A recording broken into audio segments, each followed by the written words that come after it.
for you. I don't think anybody noticed. If nobody, we've been having some technical problems, Rick. You wouldn't believe. We've had computers die on us. We've had all sorts happening, but we plod on. We plod on. So how's things with yourself? Oh, well, not too bad until I tried to get on the computer today, because it was the same with me. I couldn't get anywhere on Skype. The calls were coming in, and I was trying to answer, and it wouldn't answer, and oh, God, what a day. So we're on live now on the show, are we? We're on live, and it must be a moon phase or something we're going through, because everything seems to be going strangely, I'm not going to say wrong. It's all becoming exciting. Put it that way. It's put a nice tint to it. Well, I'm going to leave it all to you, Rick. Of course, everyone's been waiting to see. What I am going to let you. We've had. I don't know if you remember Barry. Of course, I'm sure you will. Yes, I do. Yeah. He's been in touch with a friend of his, and he's going to try and get in touch with us later on in the show. He's going to try and call in, and his friend's been an activist for many, many years, and he's got a few things he might want to share with you. So hopefully we'll get Barry pop up pretty soon. I'm going to leave the floor to you, Rick. Okay, thanks, brother. Well, lately I've collected, over the years, I've collected a lot of books on medicine from, past times. And one of the books I collected was a book called Legacy. And it's actually about a lot about a woman named Ellen White. Back in the early 1800s, she figured out some very sensible ways, in regards to healing. And she put all of these notions forward, and amazingly, she was quite correct. She was not educated in medicine, but amazingly, she was quite correct in what she was saying. And they started a thing called the Western Health Reform Institute in 1865, and from 1865 till 1875, this institute treated about 2,000 people, about 200 a year. But now you think, 2,000 people over 10 years, the Institute's annual death rate was one person a year. So out of every 200 that came to them, they were only losing one person.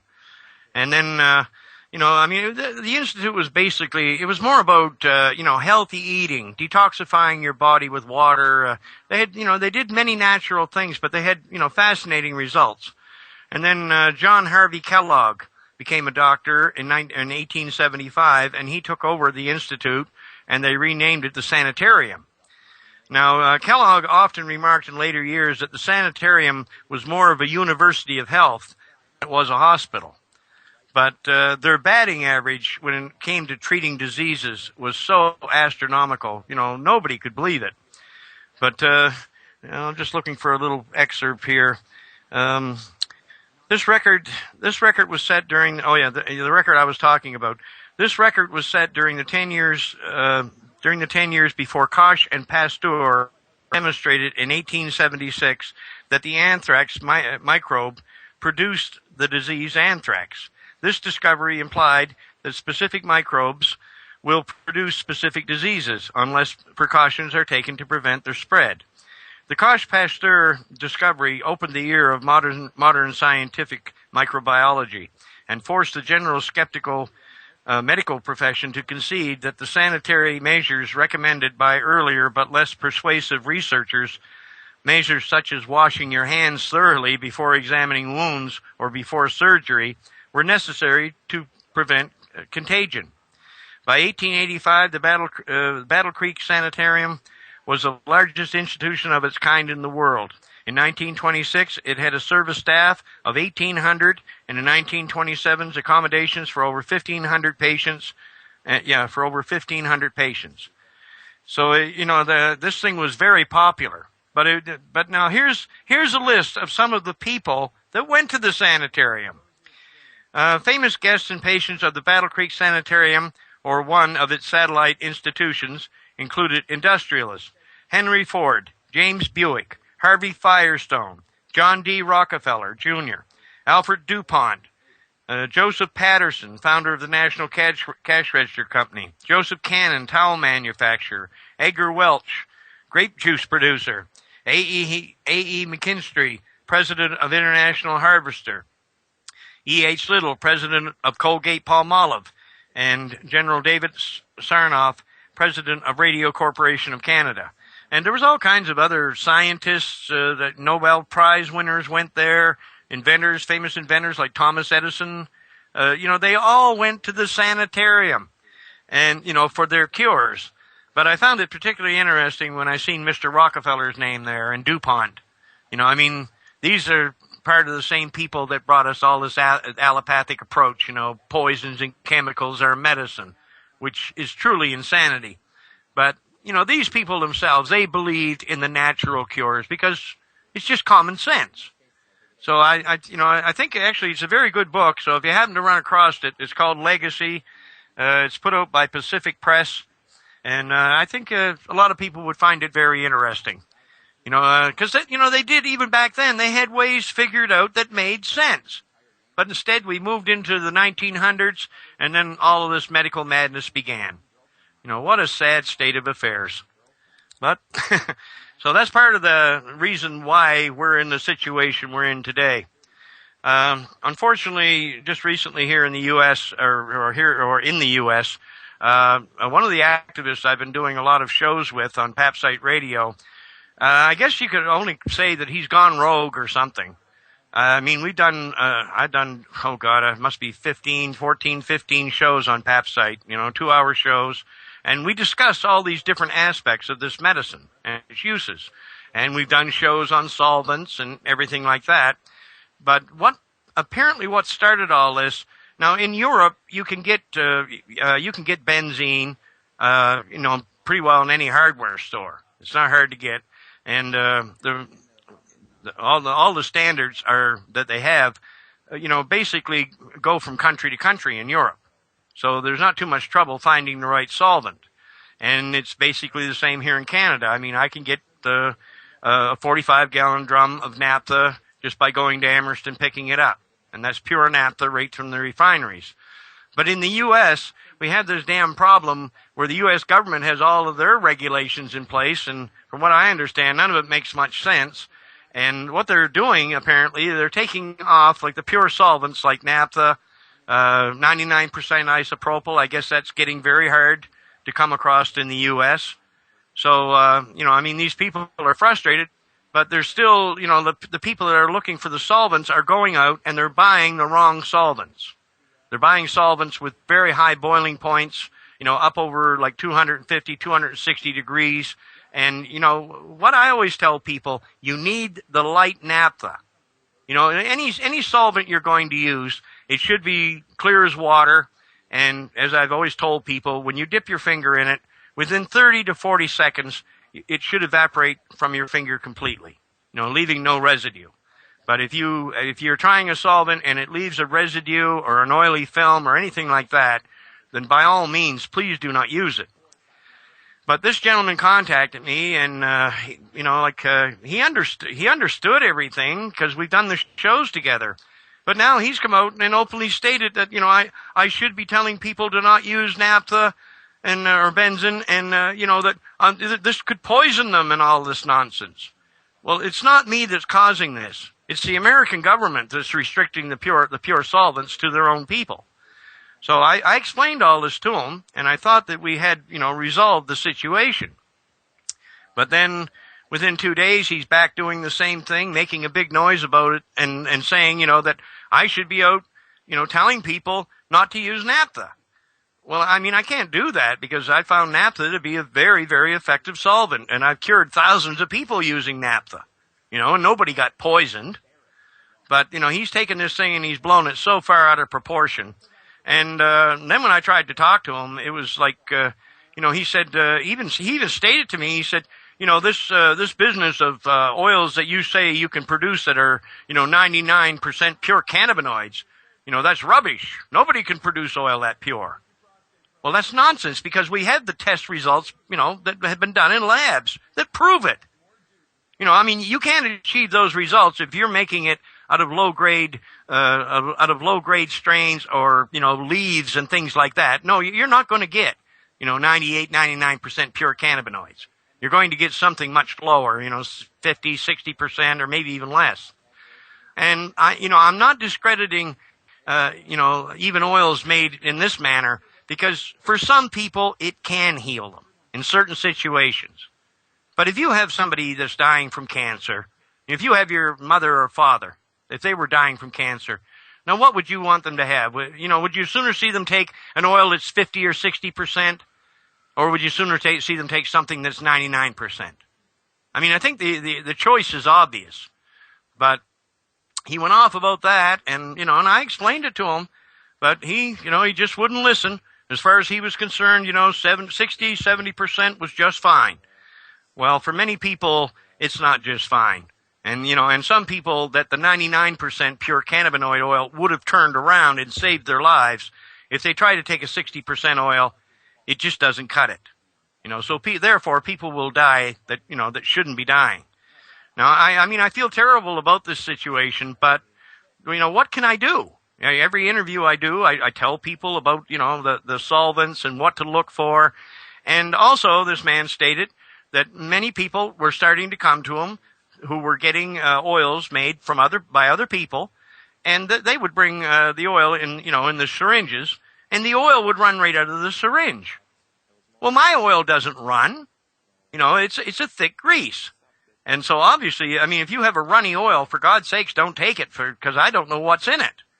But if you follow the instructions and have the right solvent and a good starting material, anybody basically can produce the same oil that I was producing that was, showing such great results.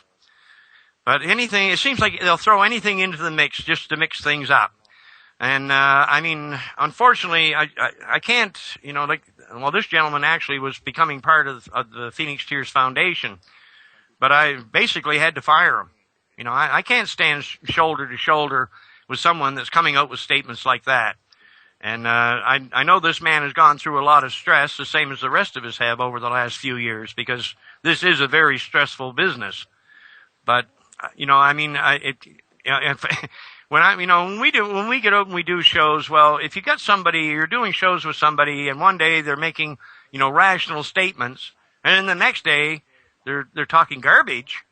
I can't associate with people like that because it brings discredit to the medicine, and it just sickens me that this is going on. But I would like people to be aware of this. But this really does concern the U.S., not so much Europe, because your standards are already in place. And the solvents are, as far as I know, they're not hard to get. At least I didn't have any trouble getting them when I was there. So this is a sad situation right now in America, but, my oils, if they're produced properly, have never harmed or killed anyone. And, but I do have a lot of problems with, other people that are using methods, like these full plant extractions. I do not agree with that at all, because, the toxins that the plant takes up into its leaves and the bud.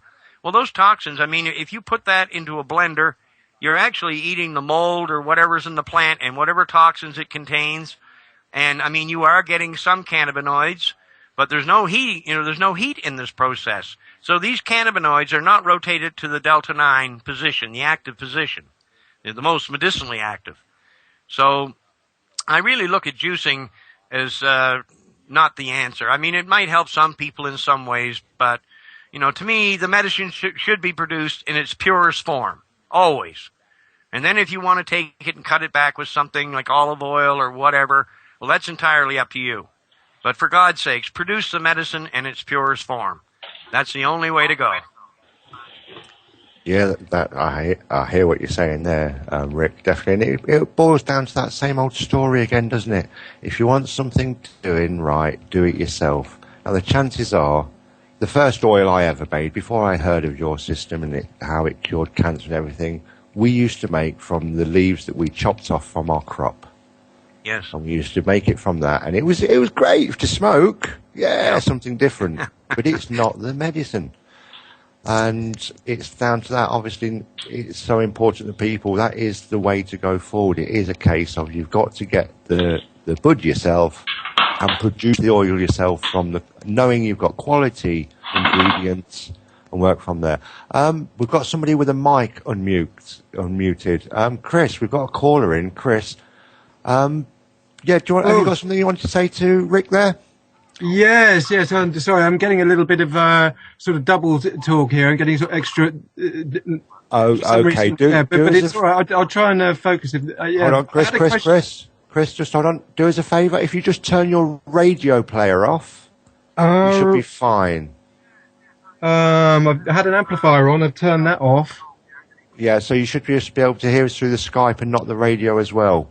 And also, if when you're not speaking, if you mute your mic, then Right, the interference won't come through so much. right.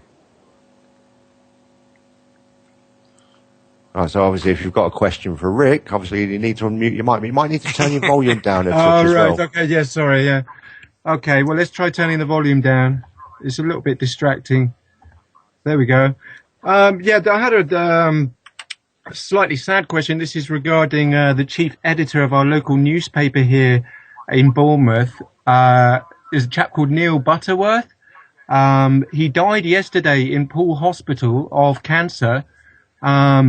Unfortunately, after printing 25 years of anti-cannabis propaganda on the front of his newspaper, he died quite young. This is at 55 years old. It's hit, obviously, the local newspaper very hard. It's obviously turned a few heads in this town and raised a few eyebrows. I must admit, I did call straight away into the newspaper and ask them a few tactful questions regarding hemp oil and cannabis, which may or may not have been tactful in hindsight, but I felt like I couldn't let that one go by, and had a very long chat with one of the news team there, who was responsive and receptive to what I had to say. And this is regarding the circumstances, but I was also interested in what Rick has to say about news editors and people within the sort of media establishment dying at such a young age from cancer after obviously the promoting a lot of anti-cannabis propaganda. Well, I guess you'd have to say he got his just dessert. They stand about, it's not just standing against cannabis. I mean, it's all the mainstream media. It's all controlled by the big money. And these editors that they choose to run their papers, I mean, they're controlled also. Yes. So, the message has always been, discredit cannabis. And it shocks me that so many people are just willing to blindly believe this nonsense. And that's the problem, because we have a world full of skeptics, and skeptics are simply people who are truly ignorant of the truth.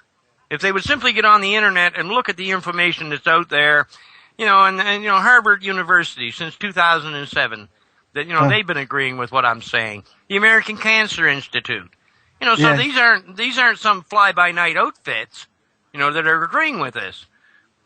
So I mean, it's more than obvious that it's true. But I mean, the sad fact is, our news media has been lying for decades to us, because they're only reporting what the rich want us to know. So we're walking around like a bunch of sheep, with no knowledge of what really is going on. And they're very good at hiding things. And this is the reason I'm so grateful to the internet, because at least in the internet you can get the truth out. Absolutely. The mainstream media. They've, like CNN, they've known about me since 2004. People have been contacting them, saying do an interview, with Rick Simpson. They won't do it.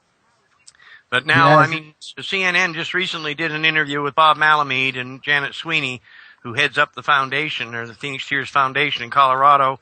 They said that they're going to bring a documentary out in June about all of this, but when it comes again to the mainstream media, I wouldn't hold my breath. Yeah, I was going to say they said, I did actually quote a little soundbite from Bob Malamede actually to the news chap that I was chatting to yesterday. I reminded him that there are over 800 peer-reviewed scientific trials published in journals that confirm cannabis cures cancer, and was he aware of that? And he just sort of was obviously very short of a reply. And it was just very sad, really, that he was so taken aback. And there's obviously so much evidence out there to show that this is effective, and these people don't have a single clue about it. Well, they pretend they don't have a clue about it. Well, that's the sad case of this whole damn thing. Well, and as much as I hate to mention this, Now, I mean, I have a brother. He's 3 years younger than I am. He's college educated. He's a bank manager. His wife was a medical secretary all her life.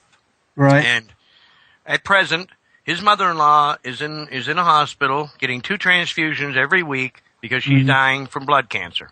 Mm-hmm. Now, blood cancer is one of the easiest forms of cancer to cure with the oil.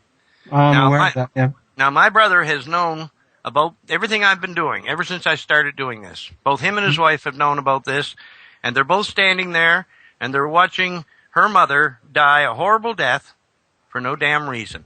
Mm-hmm. And the simple fact is, you know, like when I look at my brother and his wife, well, the bottom line is they cannot reject the world that they've been brought up to believe in. Mm-hmm. You know, to accept the simple truth in what I'm saying, that would shatter their world. So that's part of the reason that so many of these highly paid individuals are doing this. You know, they just they know how this is going to affect their professions, and although it's the truth and it would do humanity so much good, they are simply more concerned about their professions and their paychecks than they are the greater good of mankind. So I'll just jump in just a quick. Sorry, Chris. Sorry to be interrupting everything. No. Can you do us a favour, fella? While you're not talking, Rick's talking. Can you mute your mic for us? Because every time we just get you agreeing all the time. We kept going. Yeah. Yeah. Oh, yeah. It's not so good for the listener. It's cool, bro. You know, it's how it works. I'm doing my best. It just makes it easier and it makes it clearer for the listeners. You know. Well, I mean, it's like you said, the results we're seeing are just, you know, I mean, it's beyond amazing. And I don't know, after all these years I've been doing this and all these interviews I've done and seeing so many, you know, such vast numbers everywhere helped. But yet nobody in authority, no prime minister or president will stand up and say, you know, let's do this. Let's help the human race. Instead, they just go along with the rich and we keep suffering. And that, you know, that has got to the point now, well, I mean, it's totally unacceptable as far as I'm concerned. Because, you know, it's bad enough they're killing adults. And, you know, I mean, adults should be smart enough to know the difference. You know, we all should, if we got any logic. Because we know that, you know, these cancer treatments from chemo, radiation, we know this is insanity. But, you know, I mean, mostly what I'm trying to do is more about educating, you know, the young. At least, you know, they won't grow up. If I can get through to them, they won't grow up brainwashed. This is what I'm trying to do. But with so many things standing against you, it's very hard because in reality, I mean, when the oil comes out, the whole system is going to come down. The governments, the medical systems, the legal systems, the policing systems, it's all got to change. But if we went about it properly, you know, I don't want to see bloodshed or anarchy. We don't need that. The human race has had enough problems. If we just rose as one and demanded our right to the use of this medicine, and then we went about changing things in a rational way. You know, keep your job at the factory or wherever you're working, and let's convert that industry over into a cannabis-based, earth-friendly industry. And this is what we have to do to detoxify the planet and bring it back, well, to being a decent place to live, you know, for our children and our grandchildren. Because if we continue on at the rate we're going, well, I mean, this planet is becoming so polluted now. You know, we cannot live in a poisoned environment. And they're playing with our food sources, with this genetic modification and all this other, well, that's more insanity. You know, I mean, they're doing everything they can to destroy us. You know, in reality, man's worst enemy is himself. And I just look at people and I think, you know, we all have a dark side and we all have a white side or a bright side. You know, there's good and evil in all of us. But today, the evil has become so predominant that there's hardly any good people left or people even with a little bit of good in them. You know, they all want more, you know, because they're all self-centered. You know, and they think the world revolves around them. But that's nonsense. I mean, we're all connected. You know, spiritually we are connected, whether people want to admit that or not. And, you know, the bottom line, if we get together and we want to make positive changes, we can do it. But, you know, all we have to do is go about it in a sensible way. So I'm hoping that people will listen to me in the future because, like I said, we don't need our anarchy. We can do a smooth transition into a different way of life. We can have a hemp-based economy instead of fossil fuel-based, which would make perfect sense. And we can provide employment. Well, actually, I think we could just wipe out unemployment completely. We could put everybody back to work, in earth-friendly jobs. So, if somebody could show me a downside to this plant, I would love to hear it, because, I've been researching this magnificent plant for, many years now, and I have never seen anything destructive or dangerous about it in any way, shape, or form. So if somebody has some secret information out there about the evils of cannabis, I wish they would share it with us, because I can't find it. Definitely, when you hear what you're saying on that, when you look into it, or what you're saying there, the only conclusion a logical mind can come up to is so sinister. They know the information. They've had it in front of them. They've had the trials. They've got the peer-reviewed papers, and it's just mind-bogglingly. It just turns to the sinister that they are purposely keeping this information and keeping it unavailable to us to keep us sick. I don't know. A lot of people are popping up in the chat room saying, Monsanto and Codex Alimentarius and all that sort of thing. But I don't want to believe in that. I don't want to believe that people are actually capable of doing that and that is their intentions. But it seems that's the way they are doing that. It just seems the only conclusion a logical mind can come to is that they are acting very, very sinister indeed. Well, right, it's psychopathic behaviorally. It can't be anything else. It's just what they are.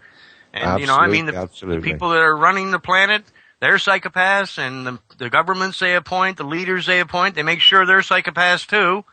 And then their systems are set up, like when you take doctors, well, what they're doing, when a young man or a young woman enters medical school, I think it's quite clear in their heads that poison is not good for you. But by the time they leave medical school, that's what they prescribe. So something's going on, due to brainwashing and, of course, high salaries and in reality, doctors are in a position to play God. And I think a lot of them enjoy that position. So I am very disturbed. I'm completely disturbed with the medical system, because I really cannot understand how medical professionals could carry on in this manner, and knowing that they're harming, their patients, and just, let medicine become just about money, because that's what they've done. This is not about healing.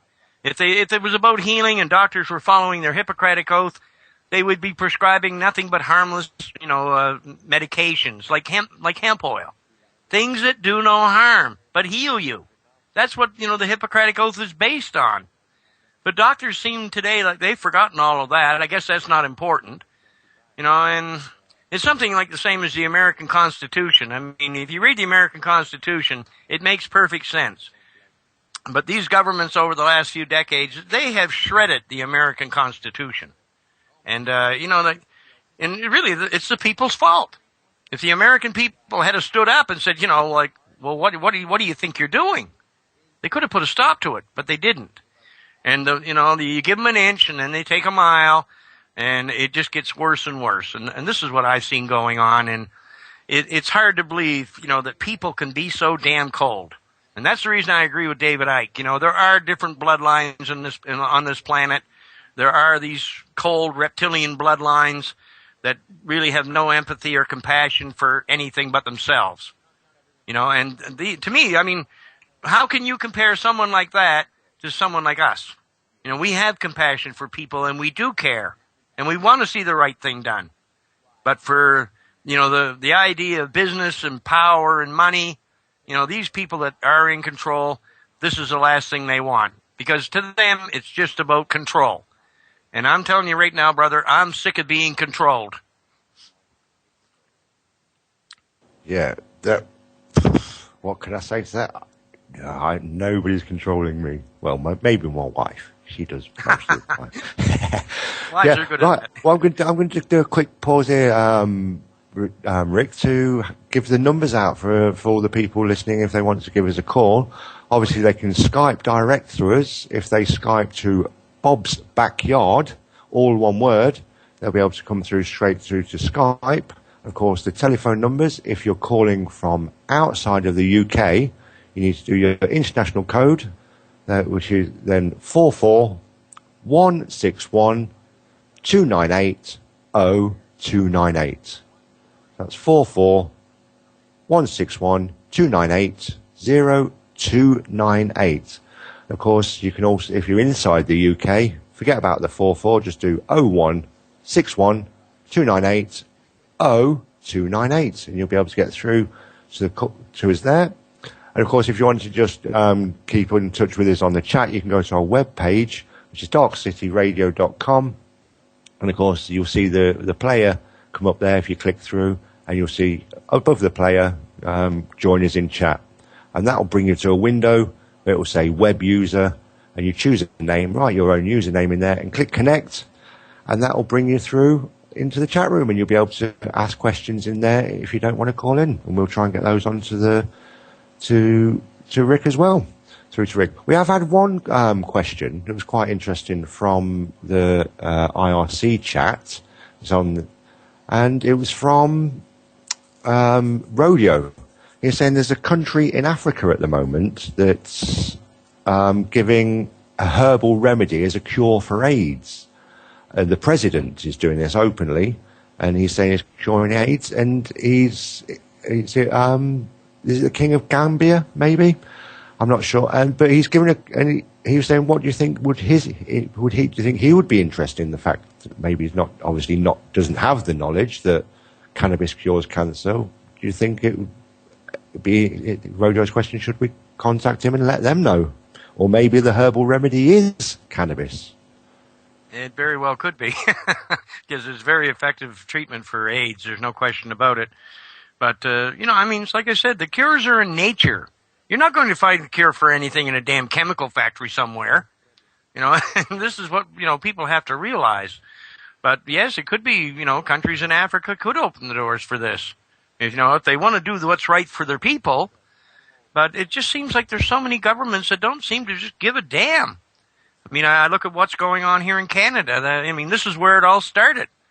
And, there's no headway here. The government's behaving just as irrationally as they always have been. And to tell you the truth, I can't wait to get out of here. I'm really looking forward to getting back to England.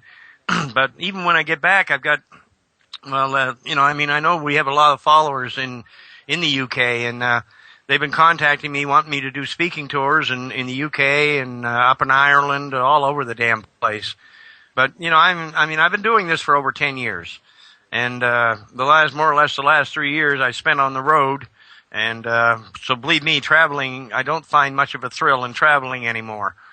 But, I've tried to explain to these people that, I have to expend what energy I have in reaching the most people I possibly can. And the best way for me to do that is actually, over, interviews like this. Because in time, hundreds of thousands, even millions, hear these interviews. So I'm reaching vast numbers. And there's some shows, I did one show in the U.S. that had a listening audience of 8 million. So, that's when you're really getting through to the people. Traveling, and meeting different groups and speaking with them, that's nice. But you're only speaking to a limited number. So I'm just trying to expend my energy in the most favorable way possible. But it may happen. I'm not sure. I do have a little bit of downtime coming up this summer, I believe. So I just might show my face in England for a little while. But I'll try to, I probably will try to speak at a few things, but I'll have to keep it down to a low roar, because when you do, I know they told me, they said if you come, well, we understand the situation, and if you come, we'll try to keep, the public, away from you a bit, and, and you'll be kept at, in private homes and estates and that type of thing. But it's not that I don't like to meet people, but what happens when you go to anybody, when you meet somebody new that understands anything about this, well, they all have, hundreds of friends. And what happens is, I know, like in Croatia, it was like every night, there was always like 4, 6, 8, 10 people coming that wanted to talk to me. And so, literally with hemp, it becomes a 24-hour-a-day thing. You never really get away from it. And I could actually use a little bit of downtime just to, kind of regroup my thoughts. I've put on some weight since I came back to Canada. I'm back up to a good weight again, but I'm still mentally tired, from all the travel and whatnot. And so I hope people understand that. But, I'm just trying to reach the greatest number possible. And I think we're doing a pretty good job of it. We've got a lot of attention now, and it just makes me feel good to know that, right at this very moment, there's tens of thousands, if not hundreds of thousands, right now that are on this medicine, and it's helping them. That was my goal in the first place. Just simply tell the human race in simple terms how to heal themselves. And that's what I did. But it seems that, they still want, like me, to supply the oil. And I mean, if some government would get out of the way and let me do this on a grand scale, well, I could probably do just that. And it would be very, very cheap. But, as long as my hands are tied the same as everyone else's. If I don't have the freedom and I don't have the cooperation of a government that'll allow me to do this, I mean, then what's the point? I could go out and plant a field of hemp and then the police come along and rip it up. So, to me it's pointless. You have to have the government on side, and the only way you're going to get that is by the people standing and basically forcing their governments to do it. I know all of these political parties and all that, they all have to be replaced with honest people. We need independent people representing us. But until that day comes, I mean, these governments are going to continue with their rules and restrictions and decriminalization. And, of course, they want the pharmaceutical companies to run their show because that's all part of the big money, too. But, I mean, if we let the pharmaceutical industry get their dirty hands into this, then we deserve what we get. Because, I mean, I know the history of these companies, and I know what they've done. And they're the main ones that have really stood against this medicine's use. Because, it would wipe out their industry. They don't want that to happen. So they're more than happy just to sit there and continue to watch us die, take your pills and go ahead and die. They don't give a damn about us. And the longer they can restrict this, the more profit they can make. So I really think it's up to all of us, to unite in groups and get together. And, if we do this and we stand, like we have the power, the human race is the most powerful force on this planet. If we stand as one, we will have the better world we're looking for. And we will have better health, and we will have a planet that's being detoxified and is much safer to live on. But until we get off our asses and do something, it's just going to remain the same. Yeah, that's for sure. That's the thing. Apathy is such a killer at the moment. We've all got the knowledge. The information's there. There's a lot of ignorant people that choose to ignore. But the knowledge is getting out there. Or are we kidding ourselves? Are we just locked inside a network of people that everybody we talk to, because of what we do, are into it as well? So we feel like everybody, a lot of people. For sure, we keep going out and talking to people that have never even conceptualized it. They were just completely brainwashed into what they've been assumed to be correct and truth, what they've read in news media over the last 30, 40 years. But about the pharmaceutical companies, what you again, I keep saying this, you've got to remember, they are the chemical companies. They're not pharmaceuticals, they're chemical companies. They're all interlinked with the petrochemical industry that produces floor cleaners and things like that, and they're also producing things from the same sort of ingredients and bases to put into your veins. It's like a ridiculous concept. And it should never have allowed to get that far. I think we've got Barry with us as well, Rick, and I think he's got something he wants to ask you. So go ahead, Barry. Hey, Rick, how you doing, man? I'm just fine, brother. Good to talk to you again. Good to hear your voice. Hey, it's been a good week here. Lots of good things happening, and lots of people starting to pay attention. A couple things I'm going to mention right off the bat is I got some people at Deviant Fibers tuned in today, and if they're listening, I'd like to say hello.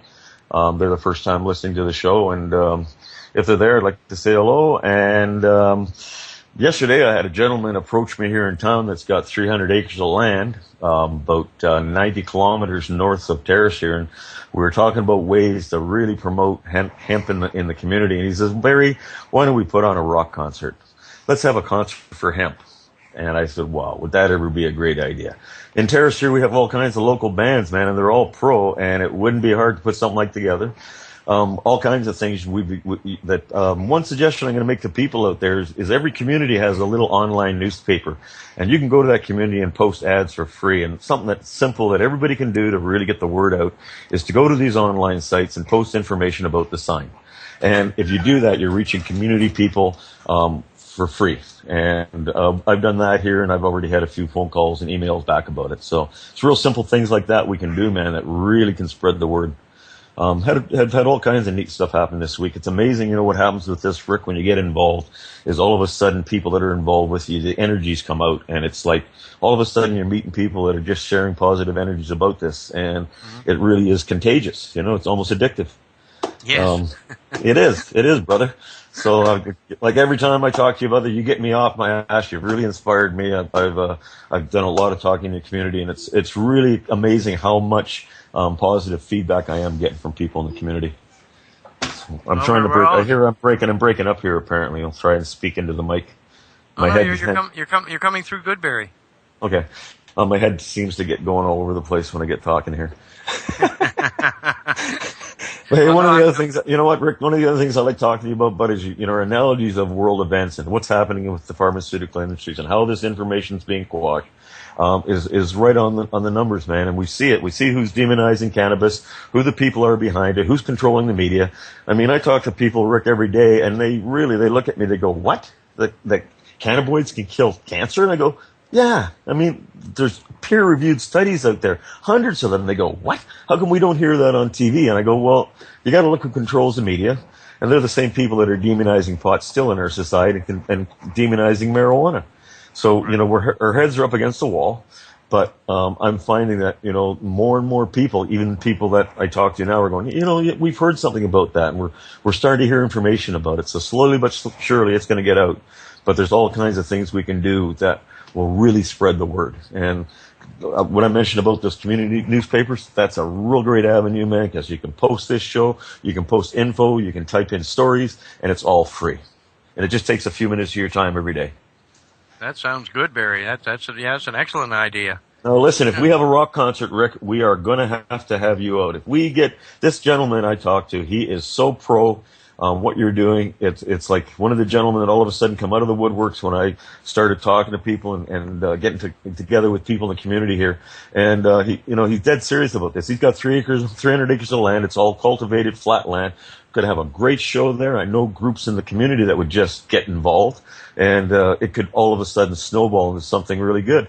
Another reason I'd like to do that, I'd like to really get the native communities in the north coast of British Columbia and British Columbia in general more informed of what's going on in this movement. And I really feel if they get a feel for what's going on with this, they might just grab the ball and run with it.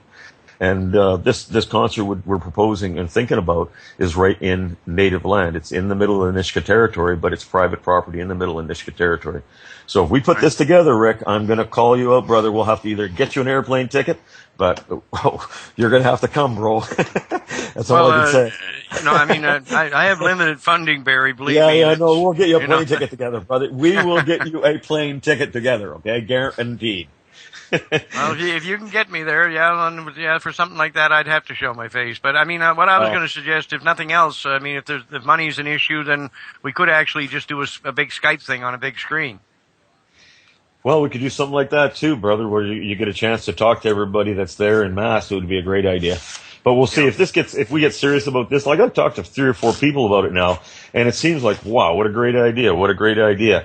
And I even mentioned it to Deviant Fibers there this morning, and they were all kind of like, what a great idea. So you just got to come up with ideas to spread it, and this would just go over like a ton of bricks, especially in light of the fact that we have quite a few bands in the community that are really good. And if it did catch fire, we could even bring in a headliner. A few big names that are in the movement that, you could approach, and they probably donate their time to come up and get involved. So it's all kinds of little things you can do and look at, man.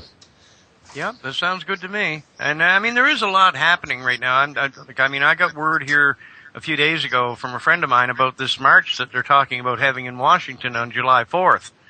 Independence Day. And from what I understand, due to the gun control and everything, that they've been trying to shove down the American's throat, and it says right in the American Constitution, yet you have the right to bear arms. But a bunch of these, ex-veterans from Vietnam and other wars, they're getting together, and apparently they're going to stage an armed march on the White House. Yeah, I've been following that. Oh yeah, okay. And police are saying that they're going to stop them. Well, if I was a cop, the last thing I would want to do would be shoot at a soldier. That's not a very smart thing to do because these guys, they were in the army and they've been under fire, and they know how to take an objective. And since in the last election they squeezed Ron Paul out, but the American military was going to back Ron Paul. So that tells you right there they're not too happy with Obama. So if anything happens to those veterans, I don't think the American military would look too kindly on it. And if something like that takes place, it might be just the end of Mr. Obama. Well, Obama's reign, I really feel is coming to an end right now with everything that's coming at me. We could get into a conversation about this for hours, Rick, because I follow world events every day, and I'm very, very on top of what's going on in the States. And to say they're at a pinnacle time right now in their history would be an understatement. You know that, and I know that. But no, I don't want to drift too far off the subject today, but everything you're telling your viewers out there, I agree with your analogy totally, and that's based on, I spend at least 2 or 3 hours a day, viewing and listening to on-site, underground, alternate media sites, lots of them, and, I listen to Clyde Lewis every day, and I jumble it all around my brain, buddy, and everything you're telling people is right on the nose. We're in a very, very pinnacle time in history right now. Oh, thanks, brother. And I'm excited too. I was just talking to Janet Sweeney the other day at the foundation the Phoenix Tears Foundation in Colorado.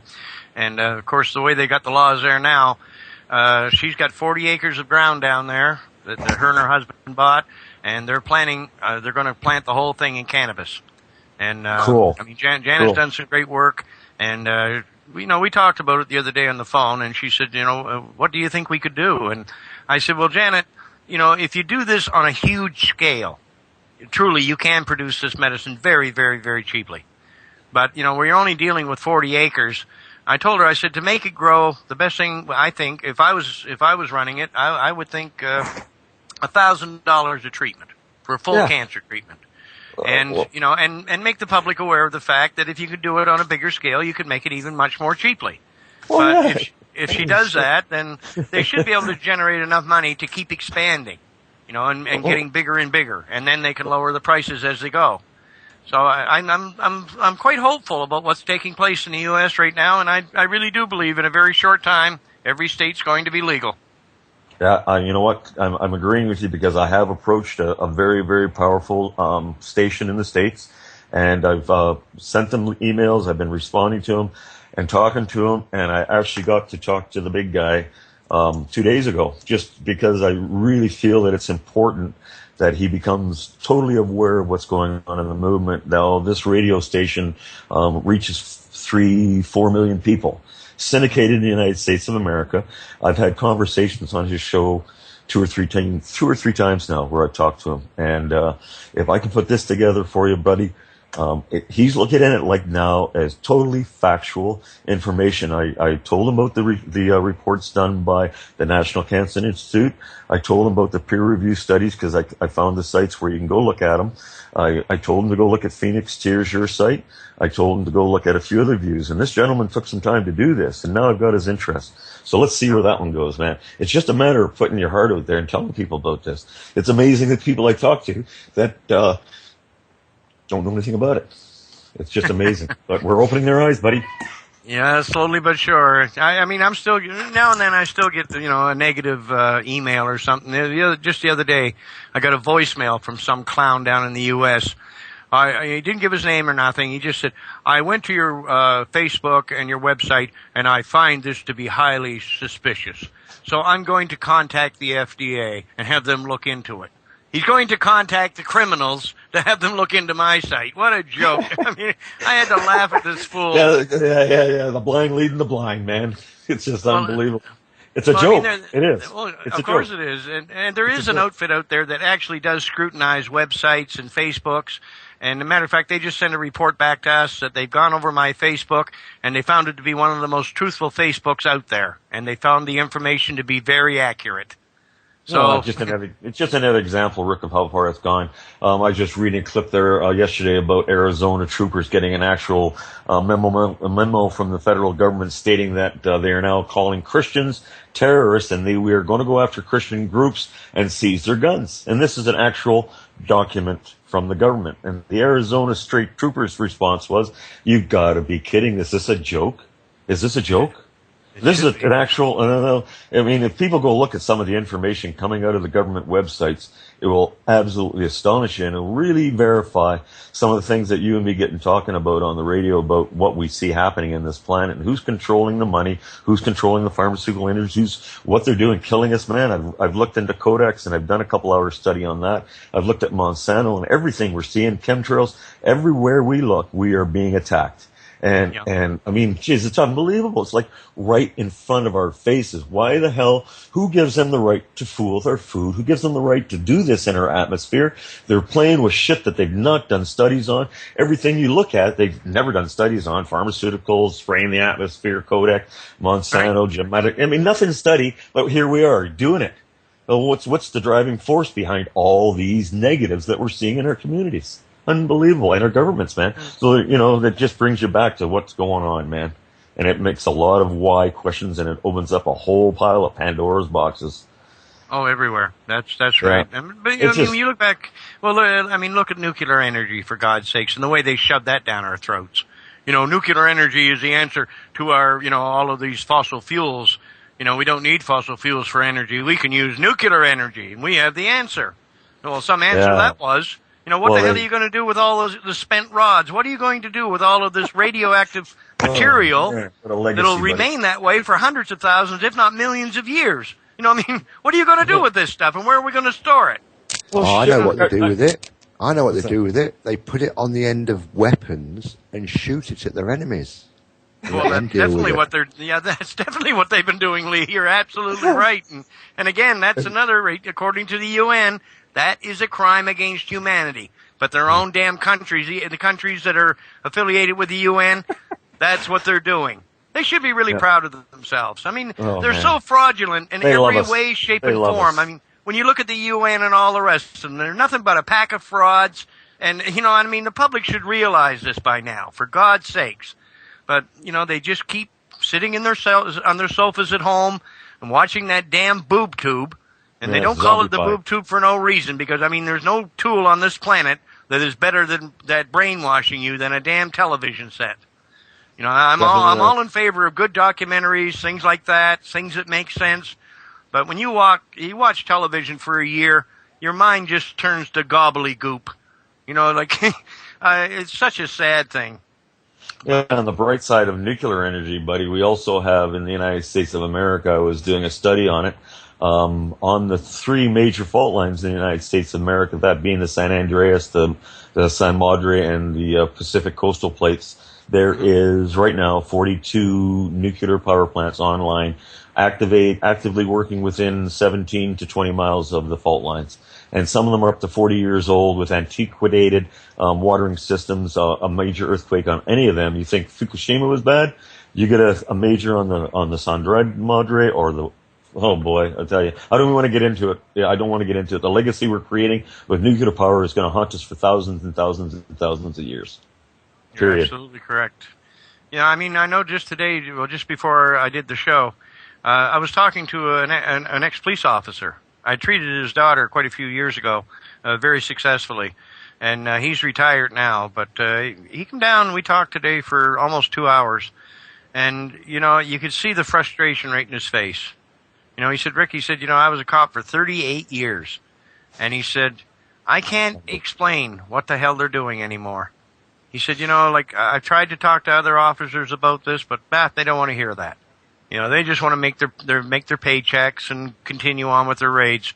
But you can see the frustration right in his face, And now he's got medical conditions that he needs oil for. It's just madness. And I'm I'm in great fear right now, Rick. I really am, for the escalation events I see in America right now, and like this armed demonstration that's going to happen in Washington. I think it's going to come down to this eventually. Anyways, it's going to be whether the police will shoot on the citizens or whether they're going to back the government. And I don't want to see that day coming, but I can see it coming very quickly in the United States of America. Oh, I know what you're saying, but I'm that's telling you scary, right now. buddy. I mean, if the police open up on those veterans, that is the stupidest thing they could possibly do. I mean, the veterans are right. They just want their freedom back. I mean, these men fought in Vietnam and places like that. They came back to their wonderful United States of America, and since that time, they've watched it disintegrate right before their very eyes. You know, the jobs left. There's no future. You know, it's just so pathetic, and not much wonder that they want to do something about it, and I don't blame them. Well, they should have hung the government years ago, but we know that. But how do I say this? Okay, go ahead, Rick. I lost my thought there for a second. You're quite right. going for my brain here, man, about what you just said. Well, that's not the only government we should have hung. We should have hung the Canadian government too, because when I was a child, that's what my father. I mean, he got badly wounded in Normandy, from a German hand grenade, and it really screwed up the rest of his life. But when Dad, when I was a young child, I remember Dad saying, he said we should have, the minute we got off that boat in Halifax, he said we should have went to Ottawa and we should have cleaned that mess up. But my father was awake enough to realize what was going on. And I'm sure there was many others that were too, but you couldn't get the people together to actually do anything. So we put up with all of this nonsense, the Pearsons, the Diefenbakers, the Trudeaus, and all the rest of it, Mulrooney's. Look what they've done to us, and look what they've done to our country. And now this latest guy, Harper, he's the icing on the cake. Yeah, but then, it's all by design, Rick. You know that, and I know the divisions put into our societies is by design. And it's all designed for this particular time where I feel the escalation of their events is coming to a peak. And that's why this march in Washington's really got my attention, because you got to, they want a civil war. I really feel that's in their agenda. So you got to ask yourself, is this the point where they want to bring it on? And that's kind of a scary thought, but those are some of the things I've really been looking at and like to bring to the viewers' attention. Well, they're not going to want a civil war if the American military turns on the government, and I think that's it's going to come down to that. It's going to come down to that, Rick. It is going to come down to that at one point, because the government is right out of control. Everything I see going on in Washington is right out of control, and it's right in your face, man. Isn't Harper now? He's saying he has the right to go in and take people's money out of their bank accounts, I guess. Unbelievable, buddy. Unbelievable. It's like, what is going to come down next? It's going to shock us. And this is just escalating. You look at everything that's going on in the last year, the tremendous escalation in events. And it's not by coincidence, it's by design. And I don't want to get deep into that. But, one day, me and you should just do a talk on this instead of maybe one show, get away from the herb that we're supposed to be talking about and have a talk about this. Because you sure get my brain going on, buddy, I'll tell you. But let's get back to Herb, okay? Okay, I agree. Let's get back to Herb, because we're getting sidetracked here again. Well, that's my favorite topic. I'm so in awe of this plant. I cannot even put words to it. I never thought for a second that there was any plant. I knew there was healing plants, of course. We all know that. But I never thought there was any one plant that could do all of these, the medical miracles. And it's like I said, just discovering what this oil is capable of, it's given me a purpose. The first 50 years of my life, I think, were just a waste of time. But since I discovered what this oil does, it's given me a purpose in life. And I just really feel, I don't know how it got dumped in my lap, but I feel very honored, that I've been kind of selected. I don't know who did it, but I guess I was selected to play this role. And to me, I'll spend the rest of my life in awe of the cannabis plant. And I know we're just scratching the surface here, because I know in a short time, man, this medicine is going to be, produced in such pure, in manners that are going to make the medicine so pure and so potent. And the healing that it's going to do is just going to be outrageous, wonderful. And I'm really, yes, you're right, brother. And I'm looking forward the end of the pharmaceutical industry, buddy. Well, what a blessed day on the earth that would be. Oh, yeah, you're right. And I don't give a damn about people. If you want to walk around and smoke a joint, who cares? It's preventative medicine. You're not hurting yourself and you're not hurting anyone else. So it's I'll the tell you, joints Lee, are the least important, of the issue. Of course, the essential oil is what really does the real magic medicinally, but still, there's no rational way that they can stand there and tell us that we shouldn't have this plant. They can't give us one sensible reason. So it's just like I said, it's all based in corruption. I think that's more than evident now.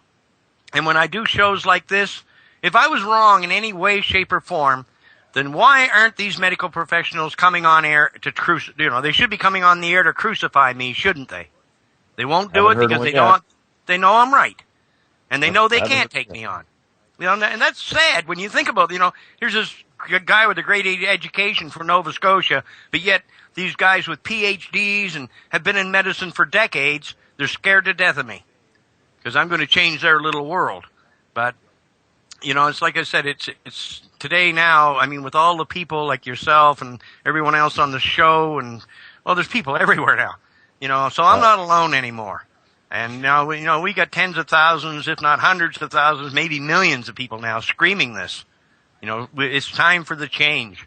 So I'm still praying that it's going to happen this year. We need this so desperately. I think we're going to see a change. I think we're going to see a change. I'll step out for a minute, okay, guys? But maybe later I can talk to you again, Rick. But I'll let somebody else talk for a few minutes because I tend to tie up too much of your time there. But I'll step out for a minute. Oh, no, it was a great conversation, brother. Yeah, he's definitely a trooper, isn't he, Barry? Every time I speak to him, I'm always enlightened with new information and energy that he brings to it.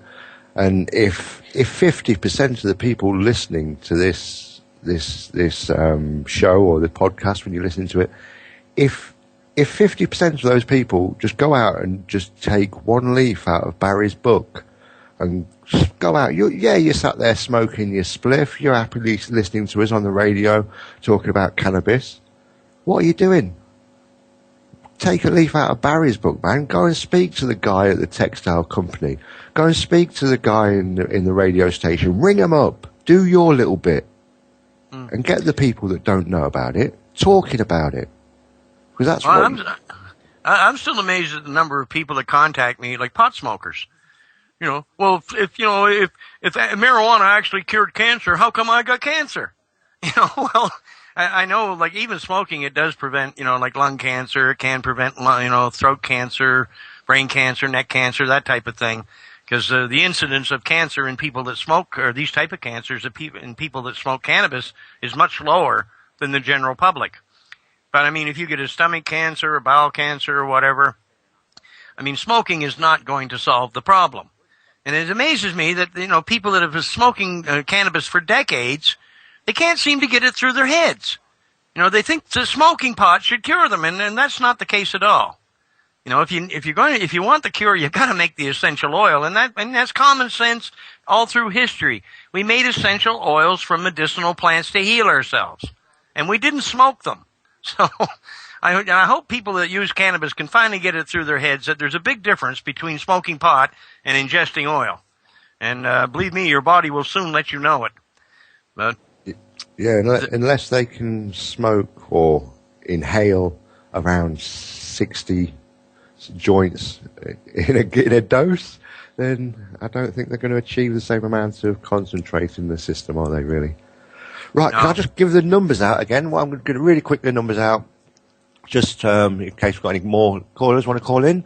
Obviously, if you want to get in touch with us, you can Skype us directly through Skype, and that's by searching the user Bob's Backyard and giving them a call, and that'll get you straight through to us. Or you can call us on the landline. Now, if you're outside of the UK, you do your international code, then 44 for the UK, then 161 298 0298. And of course, if you are inside the UK and you want to use your landline, it's 016 298 0298. And of course, you can join us in the chat as well. If you go onto darkcityradio.com and then click through, and you'll end up on the player page, and you can click through onto the chat. There you'll see the yellow banner above. Choose your username in that next window, and in you go. And you'll be able to join us on the IRC, and you might be able to pass your questions across to Rick through there.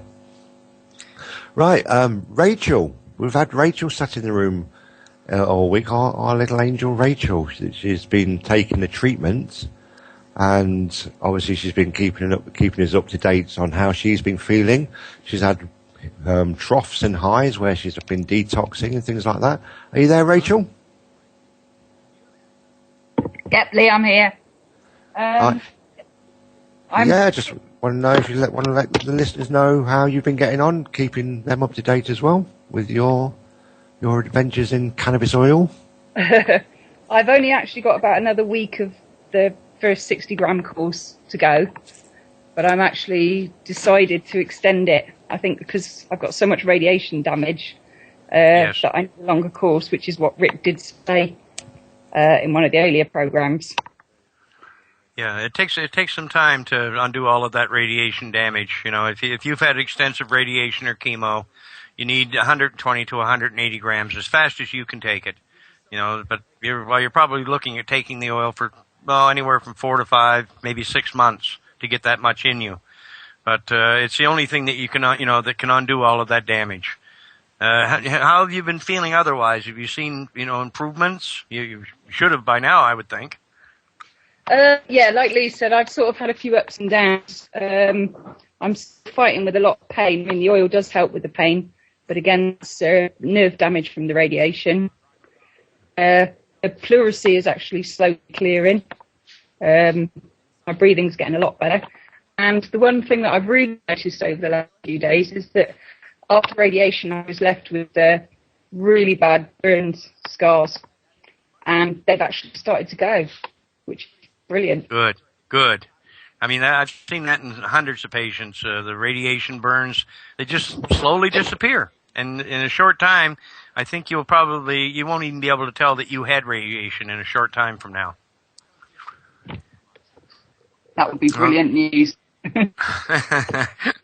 Well, I'm glad to hear that it's working. But I mean, it's just, if cannabis was simply one plant, it would be so much easier. But, we got all these thousands of varieties of cannabis. It truly mixes people up, and even some of the names of the strains that they sell. I mean, there's a strain out there called chemo, for God's sakes.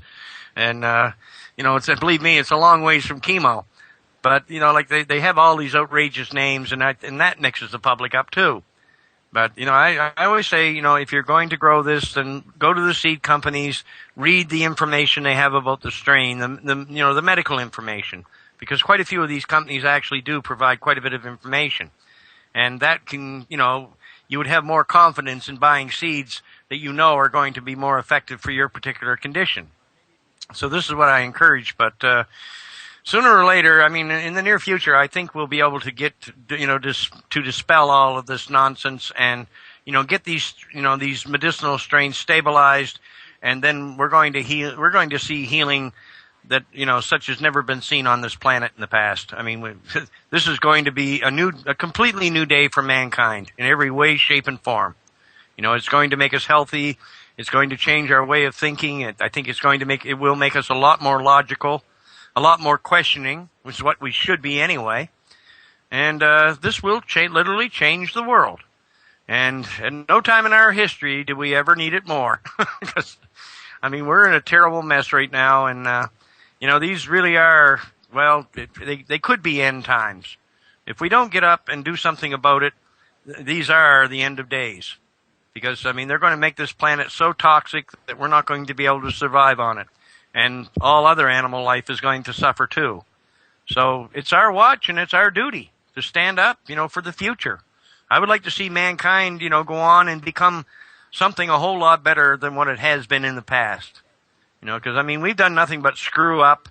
And, we love to sit and say we learn by our mistakes. But yet we keep repeating the same mistakes over and over again. So I think it's just about time that we did start learning by our mistakes and rectify them so they don't happen again. And that's a very easy thing to do. It's just, put the research and everything like that, put it in the hands of people you can trust. People that will actually tell, the population of this planet the truth. To live in this world, to be one of 7 billion people and know that there's such a small minority. We're only talking basically probably about 300, individuals and families that are really controlling this planet. So we're all dancing to their tune. Now, I wouldn't have a problem. I mean, if these individuals and families were actually doing something good, for us in this planet, I wouldn't have a problem. But it's more than obvious they're out to destroy us. So I think we gotta take the reins of power away from them and replace it with a system that actually does make sense. And if we choose to do that, we can do it in no time. I mean, I was hoping this year that there would be many countries growing hemp on a grand scale. I thought this was going to break last year and the year before. But here we are. We're still sitting here. There's no big, vast fields planted, and it's planting season. And, I find this very, very frustrating. But still, we are, we're gaining so much headway and people are paying attention to us finally. As for those ones out there that prefer to be brain dead, well, what can I say? If you like to be brain dead, fine. When your turn comes to get cancer, well, go enjoy your chemo. That's your business. But nobody has the right to tell me or anyone else what they must use to treat themselves. If you have a natural, harmless, healing substance that you want to put your faith in to heal your cancer or any other serious condition, it's your body, and it should be your right to choose. Instead of being forced, and this is really what they do, and this is what the doctors do. If you don't take our chemo and you don't take our radiation, you're not going to last long. Well, it's like I said earlier in the show, the simple truth is, the ones that live the longest, and that's a proven fact, the people who have cancer that live the longest are the people who took nothing at all. They took no radiation, no chemo, and they outlasted the people that did. So that should tell you right there. Now, that whole thing would change a great deal if you were using the oil. Because, we just had a report from, he didn't give the name, but he said he was one of the top oncologists in the United States. And he said he took 27 terminal cancer patients. Some were just given weeks to live, some were given a few months. He took 27 patients, and he used the oil, and he cured 26 out of the 27. That's a pretty good batting average, isn't it? Yeah, definitely. That's the thing. They're just ignoring this evidence. They won't take it on board. They're actively ignoring it, which makes them ignorant by default. There's no denying it. I just want to nip back onto what you were saying before, of course. And something rang with me. I don't know if you've ever seen it. There's a documentary film about cannabis called "If We Grow, this is what we can achieve," or this is what we can do if we can grow, or something like that. And it covers basically everything from the medicine side all the way through to the material. And you were saying about all the strains.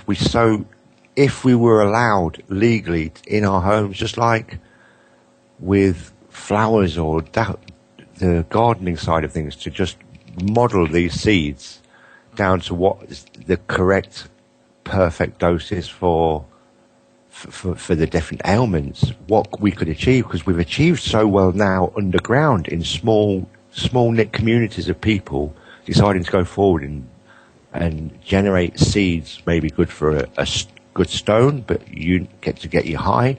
But in the last decade or so, there's definitely been a huge movement in underground seed producers that are only pointing towards the cancer cure and the medical side of treatment.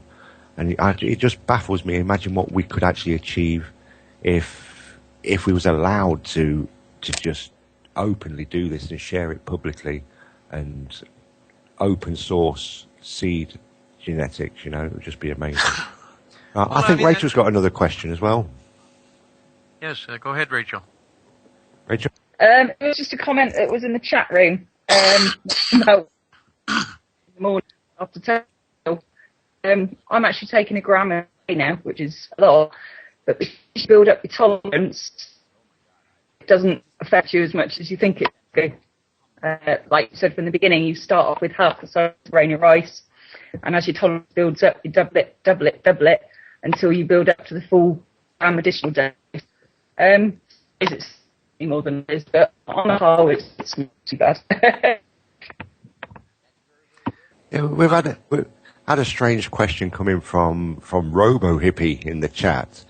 He asks if you've actually thought about trademarking your name, Rick Simpson, or copywriting it at least to stop people using it on their fake oils. And at least that might, if they do, fund your thing by the lawsuits that it will arise from it. Well, I'd have to launch a great number of lawsuits if that's the case.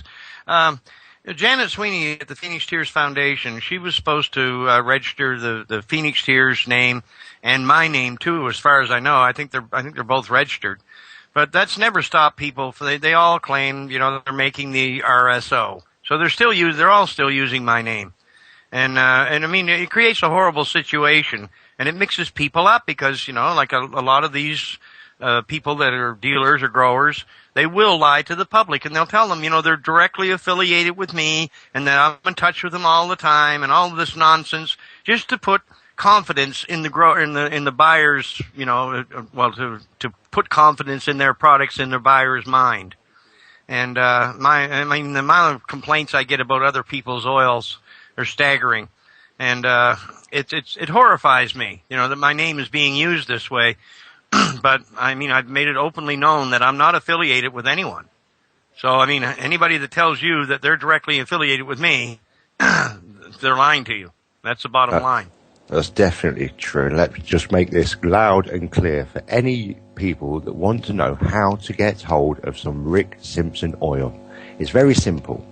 You go and you buy some high-quality bud, hopefully, or ideally, you want it from the indica strain.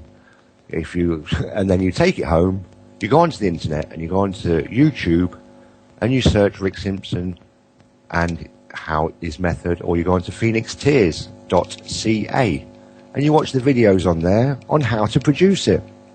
And your finished product will be Rick Simpson oil. You can't buy it anywhere. If you buy it from somewhere, it's not Rick Simpson oil. Simple. Well, it should be, shouldn't it? No, it should be simple to anyone, that knows anything about this, but I don't know. They'll go to the website, they go over the information, but it's just like they don't take it in. And then they run out and they buy an oil from somebody that runs right out of the tubes, and then people think it's my fault. Well, it's not my fault that the supplier went out and made the oil with the wrong solvent. And I mean, how can I have any control over that? I mean, I've told people what they need, the solvents that are, that I found to be effective, and they were. I've never poisoned or killed anyone with these. I was very happy the last show we did, because I've never had any direct experience with acetone myself. I've never used it. But I always strongly suspected that it would work pretty well, and then the last show we did, two people that called in said they had used acetone, the 99% pure acetone. And I want to stress that. Make sure it's 99% pure, not some mix of garbage. You want the good stuff. And they both reported that they had excellent results and it worked very well as a solvent. So most hardware stores actually sell acetone, so it's not a hard substance to get. But, it's frustrated me a great deal with what's been happening in the U.S. and the way this man kind of went off, and well, he didn't kind of go off. He went off in the wrong tangent, and it brings discredit, to the whole damn thing that we're trying to do. And I wish, this guy has done a lot of good for quite a few people in the U.S. But if you're going to start filling the public's head full of misinformation, and that's what he's doing, because my oils actually do test up right in close to 100% pure cannabinoids. And to me, and like I said, anything less just doesn't cut it. You need the best. We're talking about saving, human lives here. And if you don't do what's right, then you're going to lose patients that you shouldn't have lost. And, and to get up and openly, come out and say that, naphtha is poison. I mean, the oils that were tested, they never found any solvent residue. There was no poison left because it was made properly. But if you go out and you get the wrong solvent that has a very high boiling point, and there's all this residue and, like from these different solvents, then not much. Yes, I wouldn't take that oil myself. I mean, that could kill you. But it's not really the fault of the oil. It's the fault of the solvent and the person that used the wrong solvent in the beginning. I'm hoping that this thing in the U.S. will rectify itself in the near future, but we didn't really need this, at this time. But I think that people will understand what I'm saying, and it's like I said, I got no reason to lie to anybody about anything. I have seen this oil, and I have treated thousands of patients, and I have seen the results. And I wish I could have put it all on film. If I could have put everything on film, of course it would have, that would be a very long film. But to see these patients and the differences it made, this wonderful medication made in their lives, it was just overwhelming, to see it. People that were suffering for years, all of a sudden they're back in good health again. They're feeling good. They feel like living again. And we should all have that right. Why should we, stay at home and suffer with conditions that are curable? Well, just because our doctor wants it that way. It's like I said, it's time to bring this madness to an end. And I really don't know in the future, when the public actually gets their head around what's been really happening here, who's going to trust a doctor? That's the simple truth of it. They've discredited their profession, by their behavior. When something like this was presented to them, they didn't all unite and get together and say, yes, let's help our patients, which is what they should have done. Instead, they sit there and, some of them will say, well, it's okay. I write out prescriptions for cannabis. Well, good for you. But why don't you get together with other physicians that write out prescriptions for cannabis and go to your other doctor buddies and make them see the light of day? This is the idea. Just writing somebody a prescription so they can have medicinal cannabis, that's not good enough. Your responsibility is to, when you're a doctor, your responsibility is to the better health of everyone. And if these doctors would start making the right noises, then there'd be then things would change. But there's so many of them that just don't want to. And I know down in Colorado, there's a little 4-year-old girl down there that needs treatment desperately. And Janet, she's with the foundation down there, and she knows many doctors that are saying, we're happy to work with you. But she cannot get any doctor to sign off for this child so this child can receive the oil. Now, how pathetic is that? So it tells me that the medical system really hasn't moved that far in the right direction, up to the present time. But in the near future, they're going to have to move in the right direction, whether they like it or not. Because, the simple truth is, if somebody like me can cure you of a life-threatening illness and they can't, then what business do they have calling themselves doctors? They're not healing anyone. And, and if we actually brought this medicine out properly, the size of our hospitals would shrink. We would have less doctors, less nurses, less expense for governments. Look at the money they put out every year like here in Canada, they dump vast amounts of money in, the money goes in and goes right back to the pharmaceutical companies. So, and then, and it's obvious they're not helping anyone. So, we have to get back to reality. And the reality is, if you want good medicine, the first place you should look is the cannabis hemp plant. Definitely, yeah. I don't know if you know this, Rick. I'm not going to call them a political party because there's a lot of things around. But you've heard of Peter Reynolds, I'm sure. Yes. And the Clear Party. He's obviously petitioned the British Parliament or that side of things, and he estimated just the recreational use really would bring in a tax, say, but a deficit sort of thing that they'd be able to change £6 billion. That's just the UK. And then you're not really looking into the industry side of things. There wasn't looking into the medical side of things. What you added there, the lack of necessity for so many medical, maybe not the less nurses, but there'll be more nurses per patient and more doctors, and you get treated quicker just for the simple fact is the demand would be so much less for doctors. It would just change, as you say, it would just change the planet. It would change the way things operated in such a paradigm shift way that it's just so they just can't see it. Exactly the same as the Incas didn't see the Spanish arriving. They didn't see the boats. They couldn't see them. They could see the wake from the boats, but they couldn't see the ships. Yes, I've read about that. They just can't see it. That's strange, isn't it? But it actually almost seems the same with this. It's like the cure sitting right in front of them. All these people sitting around smoking pot for decades.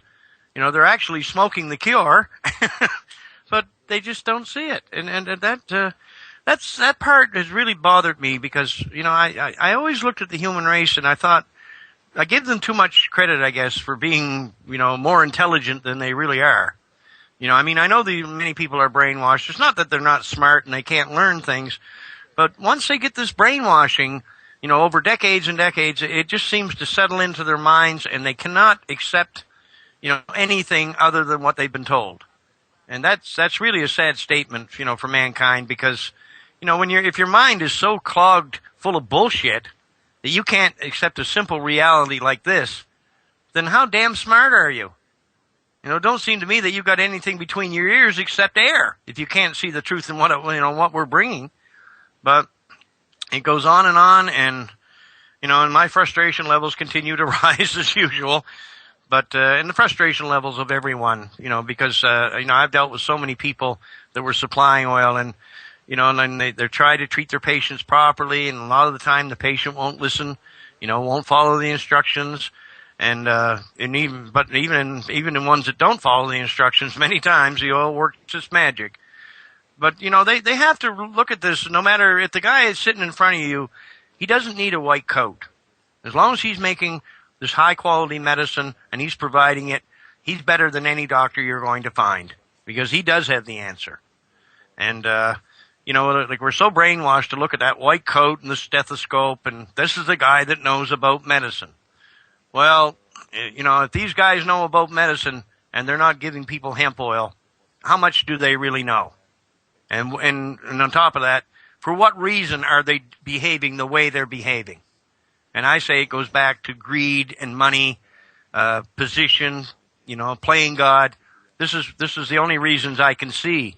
You know, they want the public to respect, you know, the medical profession, but how the hell are we supposed to respect them when they're behaving in this manner?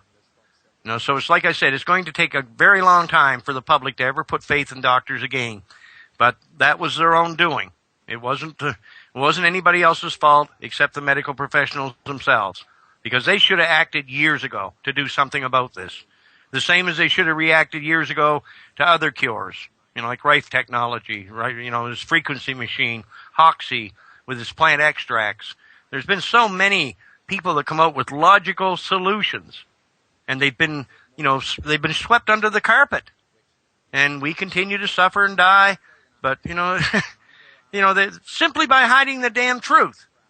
But thanks to the internet, hiding the truth today is not quite so easy to do. And I know in the near future, the mainstream media, they've got to start covering this in a big way. But I don't even care if I do anything on the mainstream media. As far as I'm concerned, mainstream media is really just as bad as the doctors or the politicians. I mean, they've been hiding the truth too. So why would I want to play ball with that bunch? You know, the way I look at it, I mean, doing shows like this and, you know, with Max Egan and other people, you know, James Martinez, so many people that I've worked with, Vinnie Eastwood, you know, we get the message out, and that message has traveled far enough now that it's reached vast numbers. So as far as, to me, in my mind, I don't even need the mainstream media. And actually, I mean, I won't make any bones about it. I'm out to destroy them. I want them gone. You know, if we're going to have a mainstream media, they better start damn well telling the truth. And because that's what I want to hear. I don't want to hear a bunch of gobbledygook and, you know, nonsense just to keep you distracted all the time. No, give me the facts. That's what I want. And that's the job the mainstream media is supposed to be doing. But they haven't done that for decades. So whose fault is that? Yeah, definitely. I don't know. We ask, whose fault is it? Is it our fault? Is it our fault, Rick? You know, because we look back at what my granddad, his term, my term that he taught me for a doctor was a quack. Mm-hmm. Right? They knew they were just poisoning. They were mad. They were quacks. Yeah. They were mad as ducks. Well, all through history, they knew it. Well, that thing about getting doctors to wash their hands, you know, simple hygiene around a hospital. And they had a hell of a time just shoving that down the medical profession's throat. But then when they switched straight over with all the chemical medicines and poisons and chemos and radiation, I mean, where the hell did they think they were going with this? You know, I mean, they got away with it for a very long time just because the public really had no way of becoming informed until the internet, you know, reared its head. But and this is the reason I say I give the internet full credit, because without this internet, I don't know. I mean, what I was doing would have spread in time. It would have spread all over the world, but it might have taken hundreds of years. But the internet has sped that up substantially. So I'm very grateful to the internet for, you know, just allowing us a venue that we can get the information out. And you know, it's like I said, it's spread so far now that there's no going back. The mainstream media will have to cover it, and when they do, they're going to have to start admitting, you know, that they have been hiding this. They've been going along from, you know, their editors and things like that, won't write the articles. Well, it's these people, you know, that like who are in control of what the paper contains. They're the ones that are at fault, and of course the ones, the higher ups above them, because they're the ones that want it this way. But damn it, I mean, you know, we pick up a newspaper, it's supposed to be the news. But instead we get all of this mumbo jumbo, and it makes no damn sense. You know, I mean, I can sit there and I can turn on the TV news and literally sit there and laugh at it. Because almost everything they're telling you, if you take it and just reverse it, that's the real truth. You know, but they'll keep feeding the public all of this nonsense. And most people are just so brainwashed now, they just kind of sit there and accept it. But I'm not one of them. And there's a whole bunch more of us that aren't in that category anymore either. So, I'm just going to say we need the awakening. Hey, and we've got just the man for the job here in the Dark City. We've got still got our Barry Prince. And we've got like 8 minutes left of the show, Barry. Come on, get on here, tell people, give them ideas. What can they do? What have you been up to? What are you planning on doing? Little ideas that people can get out and spread this word and get it going viral. Come on, Barry, you're our soldier, you're our trooper. Come on, now you're putting me a lot of pressure on me here, man. Holy shit. Anyways, what I talked about earlier, okay, I highlighted a few things that are really, really simple to do in your community. And the impact of those very simple things that you do in your community can be far-reaching. Just like I said, we have a daily online here, and I know that talking to the editor here, he says most communities in North America have these now, and they're free classified. So you go in there and you post on their events calendar that there is this information out there, and get people to look at it, because there is a ton of people still walking around in the dark. I talk to people all the time, like I said, and they go, I've never heard of that before. Why isn't it on TV? Oh, duh. You know, I mean, they don't understand that mainstream is quashing it as much as they can. But Rick said the right thing. It's going to take the people demanding from the governments and demanding from their politicians accountability on the facts behind this plant and what it can do. And they're just brushing it under the rug. But once the people really get a hold of this and start running with it, they're not going to be able to stop it. So those are really simple ways that you can do it. You can talk to your friends. You can talk to your neighbors. One more quick example. I was out to a yard sale the other day. It was put on by the Cancer Foundation in Terrace here, and a bunch of little old ladies, right? And of course, I'm a yard seller. And I started talking for a few minutes. And you know what? These ladies that are in the Cancer Foundation, 3 or 4 of them have never been heard of this before. And I'm going like, how can you be in a cancer foundation with these reports released by other cancer foundations and not be aware of it? I shook my head. So I gave them a few links to go to, and maybe I can get them on board here and open their eyes a little bit. But it's real simple things you can do, guys, and it just takes a little bit of effort. It doesn't take a lot of time. You just have to put your heart into it. And what Rick is doing is I feel one of the most important things we can do on this planet right now, because everything he touched about, toxicity, being attacked everywhere we look. And this here could revolutionize the planet in hundreds of ways and take the power away from the people and put it back in the hands of its people. And that's where it belongs. So those are my thoughts, Rick. I'll close out with that. And I love talking to you, buddy. And you are a trooper. And I'll tell you, I am going to make it a point of getting this concert going. And we'll get thousands of people out to it. And I'm going to fly you out here, bud. The time has come. How old a man are you, Barry? 58. I was at Woodstock, buddy. Oh, really? You're an old geezer like me. My parents let me go when I was 14, and if they'd have known about all the naked girls running around, I'm sure they wouldn't have let me go, man. It was an eye-opening experience. I was like as green can be, man. Well, brother, I'm telling you one thing: you'd make one hell of a prime minister. Because, and you know, let's replace Stephen Harper with Barry Prince. I think it'd be a good idea. I don't even want to go there, buddy, because you just get my blood pressure boiling. I'm watching what the bastard's doing, and excuse my language.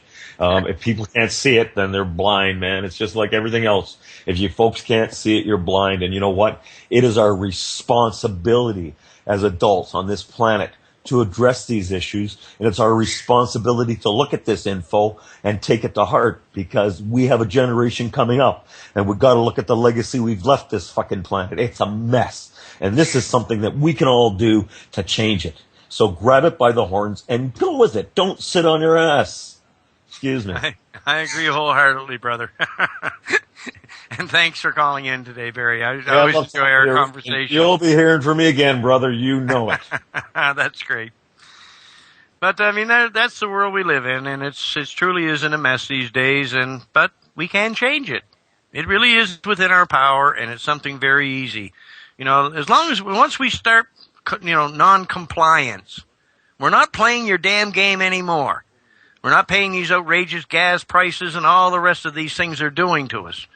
You know, and there's so many different, just simple little things that we can do that, well, I mean, if we don't comply with what they want, then their system doesn't work anymore. And I think that's the way it should be. I heard the other day out west there was some Mounties that tried to stop a biker gang. And, of course, that's not the easiest thing to do sometimes, but I guess the Mounties flagged them over. And the guys on the bikes, there was 50 or 60 of them, and they just looked at the Mounties and said, "Go to hell." And they just started the bikes and away they went. And the Mounties didn't chase them. You know, I don't believe in any of the stuff we see in Canada today, all these road checks. You know, if somebody's going down the highway, weaving all over the road, fine, pull them over. But all these check stops and things, that should tell people right there, they're not living in freedom. They are living in a police state. And it's really up to the people of Canada now to change it. But with people like Barry around, I think it'll change pretty rapidly.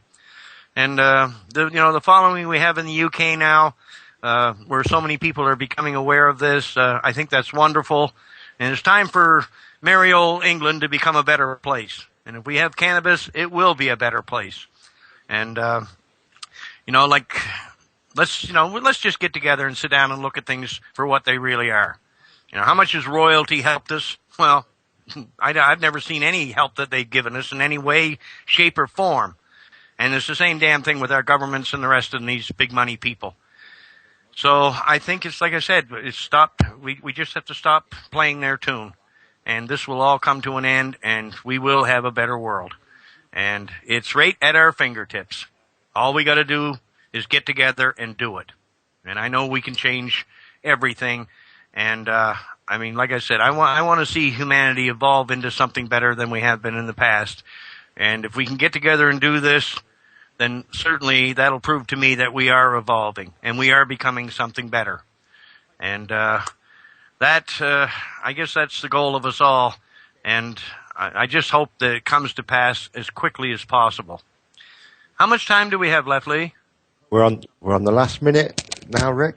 And of course, we're on the last minute. Okay. Yeah.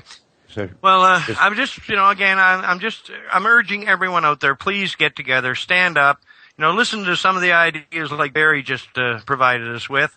And, there's so many ways that we can all get together and we can stop this. And it really is our duty. I mean, all you have to do is look at your children. Do you want to see them have a future? Or do you want to see them grow to be 30 years old and wind up with cancer and die a horrible death? It is within our power to stop this. So, for God's sakes, get together. Let's do it for our children. And let's do it for this planet. And thank you very much. This is a public health announcement. Cannabis cures cancer. Activating meridians. Alignment. Instability in field. Negative. Charge aligning matrix field. Positive. Coordinates reached, Commander. Activate the Sade field. Activations of multidimensional engines. Launch communications probe. Power levels to maximum. Activate all dimensional levels of communication. Communication established. The voice you hear is known as Bob.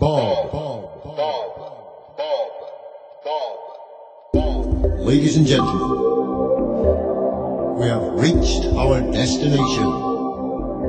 This is the last slave planet in the galaxy. Under all agreement, under all rights, under galactic law, we now proclaim this planet free.